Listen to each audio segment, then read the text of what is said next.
from the very start, EISEN turns the spotlight onto the Cleveland Browns, questioning why. Shedeur Sanders wasn't trusted from day one. Despite every sign of maturity and mental sharpness, the coaching staff kept him on the bench, buying into media noise instead of talent. EISEN doesn't shy away from the hard truth. There was skepticism rooted in assumptions, not performance. And when Sanders finally got the mic, he exposed just how wrong that skepticism was. Calm, measured, and utterly professional. Everything you'd want in a franchise QB, hiding in plain sight. This moment isn't about proving doubters wrong.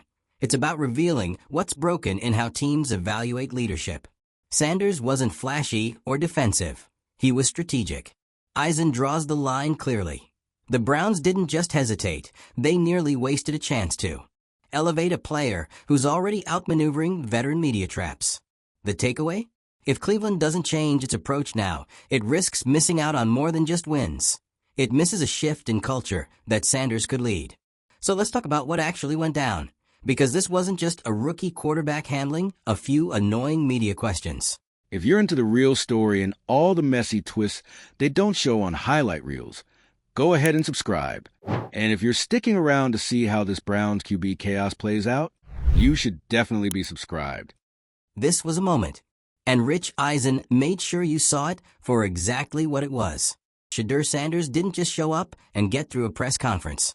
He walked into a media environment that's built to rattle guys like him. Young, new, high profile, and easy to stereotype, and calmly dismantled every narrative they tried to throw at him. No theatrics. No sidestepping. No defensive energy. Just a focused, measured response to every pointed question. And in a town like Cleveland, where the media loves a mess almost as much as they love a quarterback controversy, that poise stood out fast. Eisen's reaction said it all. He wasn't just impressed. He was borderline stunned by how strategic Shedeur was. Not in a manipulative way, but in a composed, smart, unshakable way. The kind of composure you expect from guys who've been in the league for a decade. Not a rookie, still trying to find his rhythm in a losing season. But that's the thing. Shedeur's leadership isn't just on the field. It's off the field, in the interviews, in how he carries himself, in how he refuses to fall into the trap of blaming others. No finger-pointing. No digs at coaches. No bitterness over being questioned. Just clarity and professionalism. And Rich Eisen wasn't just highlighting that to be nice. He was pointing out how rare that is.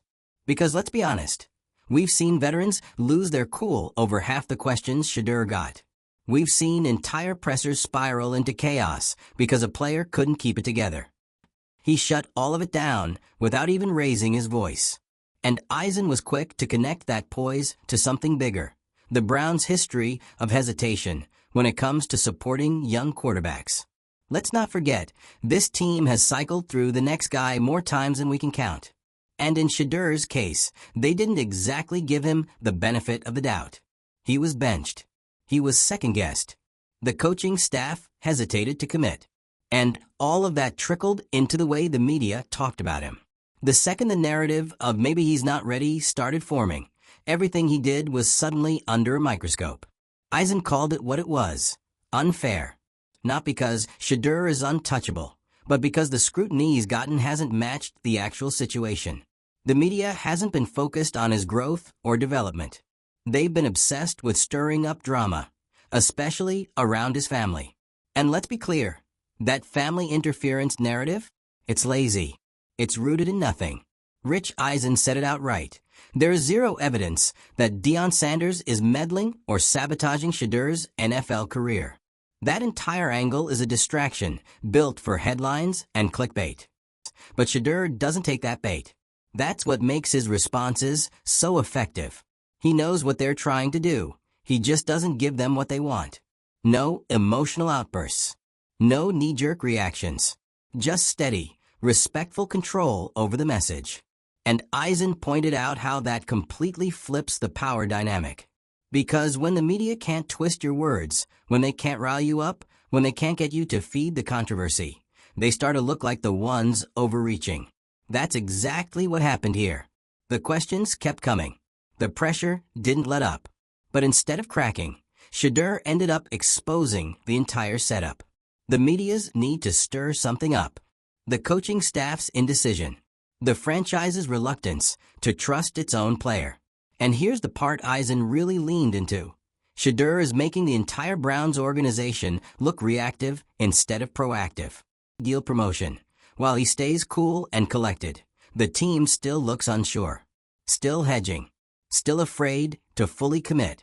And that indecision, that hesitation, is what's holding Cleveland back. Not Shedeur. Not his name. Not his dad. It's the organization's refusal to trust what's right in front of them. EISEN didn't hold back. He said it clearly. This team needs a cultural shift. One that stops overanalyzing and starts building. One that stops responding to media chatter and starts backing their quarterback. Because like it or not, Shedeur's not just a player anymore. He's become the face of this team's narrative. And it's not just about football. Shedeur's presence is pulling attention to the Browns in a way that transcends wins and losses. He's drawing in casual fans. He's driving engagement. He's creating a reason for people to care about a team that's had a hard time staying relevant. And in today's NFL, that kind of impact matters. It's visibility. It's momentum. And it's something the Browns haven't had in years. So the fact that there's still this undercurrent of doubt, this refusal to fully embrace what he brings to the table, isn't just frustrating.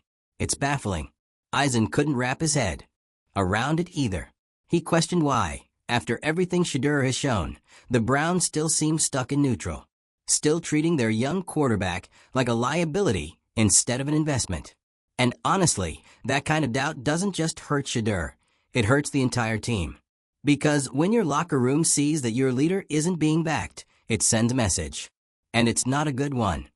It says, we're not sure about this guy. It says, we're not willing to ride the ups and downs with him. It says, we'd rather keep waiting for perfect than build something real with what we have. But Shedeur isn't waiting around for that support to show up. He's leading anyway. He's staying focused. He's blocking out the noise. And in doing that, he's becoming exactly what the Browns have always needed, a stable, confident leader who can handle the spotlight. EISEN's point wasn't just that Shedeur is doing well. It was that he's doing well despite everything working against him. The media's skepticism, the coaching hesitation, the constant speculation. And yet there he is, showing up, speaking clearly, staying composed. That's what makes this so significant. Because you can teach mechanics. You can tweak footwork. You can coach decision-making. But what you can't teach is the ability to stand in front of a firing squad of reporters and keep your cool without losing your integrity. That's what separates good players from true leaders. And that's what EISEN was highlighting. Shedeur Sanders, barely into his NFL career, is already showing that he understands the entire job. Not just what happens between the lines, but what happens when the cameras are rolling and the narratives are forming. And if the Browns are smart, they'll stop waiting for proof and start building around that. Because the longer they wait, the more it looks like they're not just doubting Shedeur. They're doubting their own ability to spot greatness when it's right in front of them. Let us know what you think. Should the Browns finally back Shedeur all the way? Or are they still stuck in the past? Drop your thoughts in the comments.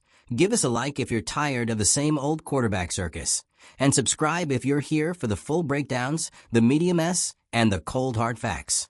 This ride is just getting started. The most frustrating part about all this?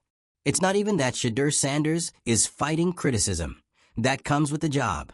It's where the criticism is coming from. He's not getting ripped because of poor performance or selfish behavior. He's getting heat because he refuses to play into narratives that were never built on reality to begin with. Rich EISEN could see that plain as day. Shedeur's calm, direct answers weren't just diffusing tension. They were quietly exposing how unprepared the media was for someone who wouldn't take the bait. Every question dripping with implication about his name, his father, his role, his readiness, just bounced off. No drama. No scandal. Just a quarterback doing his job, even when half the room seemed more interested in stirring up chaos than talking football. EISEN made it clear. This was a performance. Not a flash, but of control. And in a franchise that's had a rotating door of quarterbacks trying to win with bravado or fall-apart pressers, Shedeur's refusal to break was the real story. And yet, that story keeps getting buried under old baggage. The minute Shedeur's name is mentioned, it's like the conversation shifts from football to family. That narrative that Deion Sanders is somehow lurking in the shadows, pulling strings, or worse, getting in the way, isn't just lazy. It's deliberately harmful. It's designed to distract. EISEN didn't mince words on that front. He called it what it is, a distraction tactic.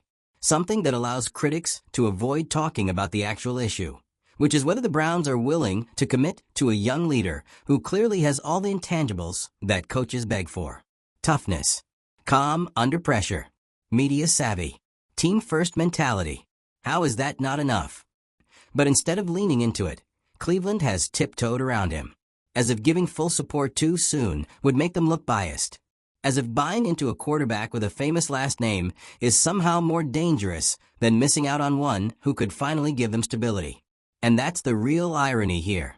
The Browns are desperate for a franchise QB. They always have been. They've spent years chasing one.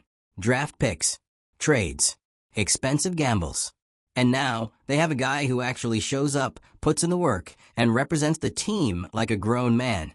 And they're still hesitant? EISEN was almost exasperated. You could hear it in his voice, the disbelief that a franchise this hungry for direction could still be playing coy with someone who's done nothing but handle himself like a pro. And it's not just about the press conference. It's everything around it. Shedeur's demeanor hasn't wavered all season. He's never thrown a teammate under the bus.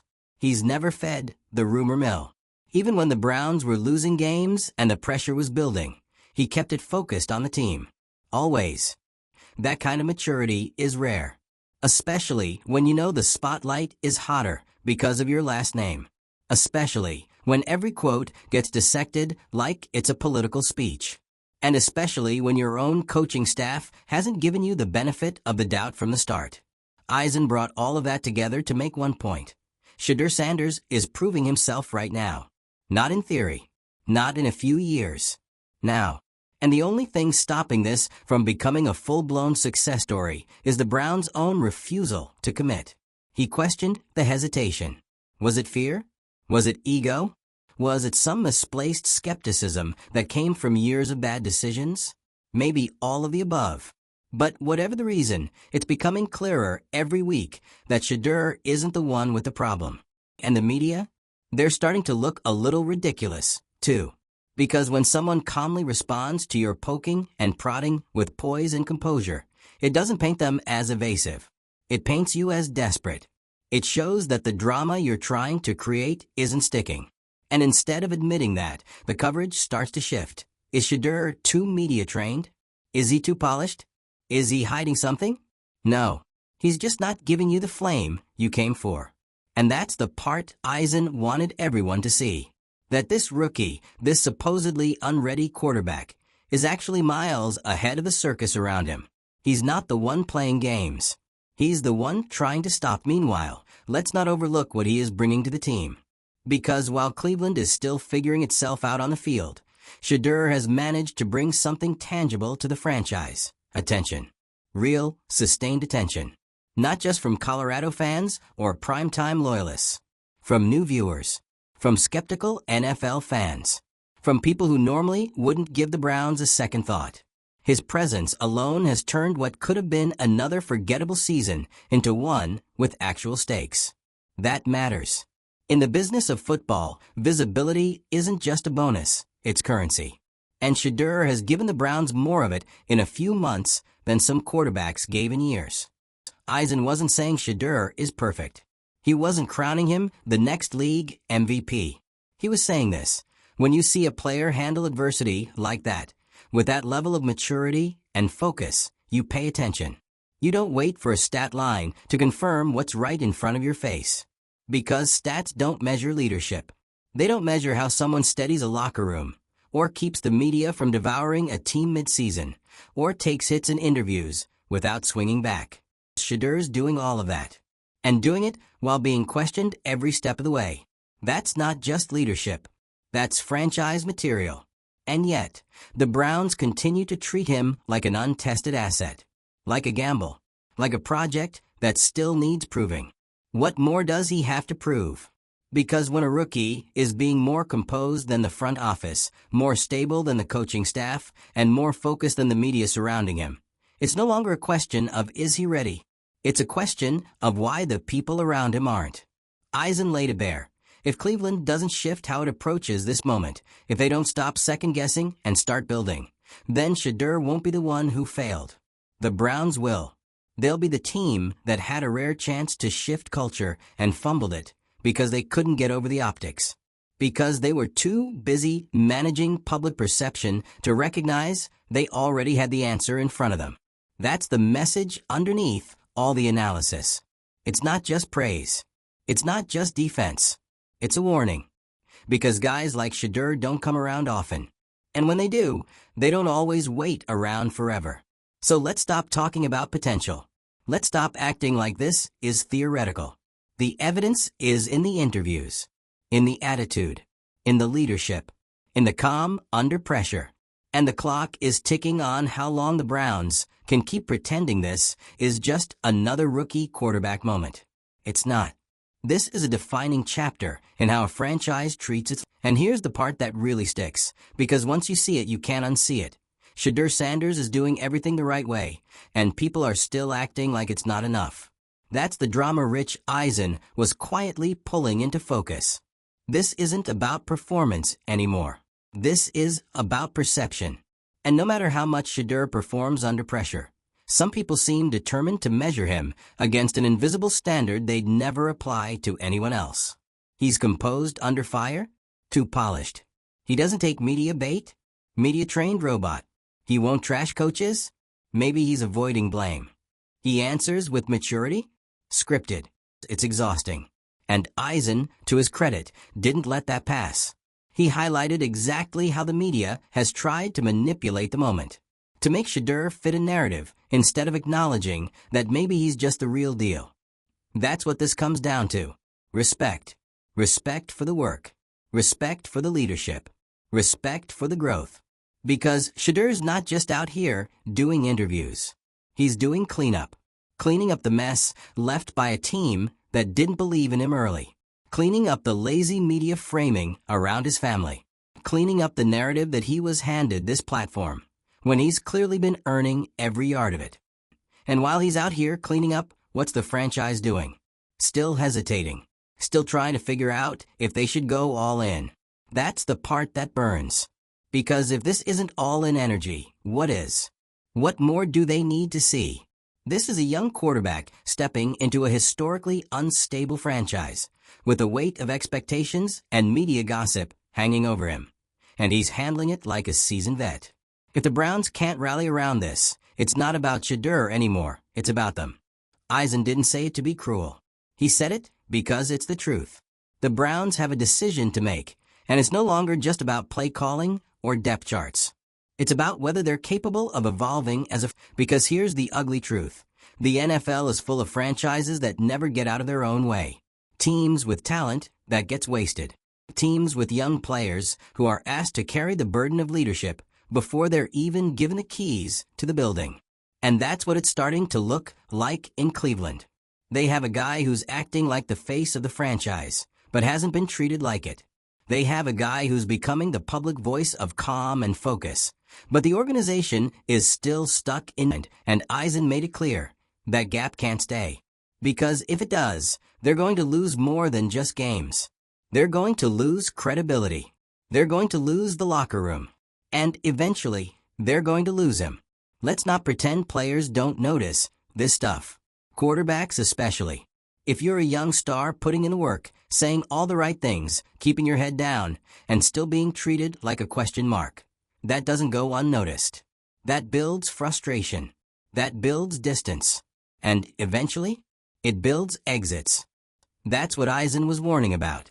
Not because Shedeur's looking to leave, but because he's not going to wait forever for the franchise to get on the same page. And he shouldn't. Because Shedeur Sanders is doing everything that leaders are supposed to do. He's not just weathering the storm, he's neutralizing it. He's not demanding praise, he's earning it. He's not pointing fingers, he's taking responsibility for things he doesn't even control. And still, the support from the Browns feels half-hearted. How does that make sense? This isn't a guy who needs to be reeled in. He doesn't need media training. He doesn't need a leash. What he needs is backing. Full-throated, no more qualifiers, organizational backing.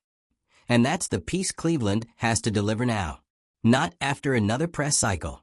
Not after another loss. Not after he says all the right things again. Now. Because EISEN's breakdown wasn't just about celebrating Shedeur's maturity. It was a direct call-out to the Browns. This is your moment. Don't screw it up. He wasn't just praising a player. He was challenging a system. A system that's far too comfortable second-guessing young black quarterbacks, especially those with a big name, a media presence, and, God forbid, an opinion. Ed didn't ask for that burden. But he's carrying it anyway. And the way he's handled it? That should be a blueprint for how to rise above narratives built to tear you down. But blueprints are only useful if someone follows them. So now, it's up to Cleveland. They can either evolve, trust their leader, and build around a guy who's giving them every reason to believe, or they can retreat into fear and lose another opportunity in the process. And here's the kicker. If they do screw this up, they'll have no one to blame but themselves. So what do you think? Are the Browns finally ready to commit? Or is this just another chapter in a franchise that can't seem to get out of its own way? Drop your take in the comments. Hit like if you think Shedeur's been handling this like a pro. And if you want more unfiltered takes, media breakdowns, and NFL drama that actually matters, subscribe. Because we're not done pulling back the curtain on how these narratives get built, and who's strong enough to rise above them.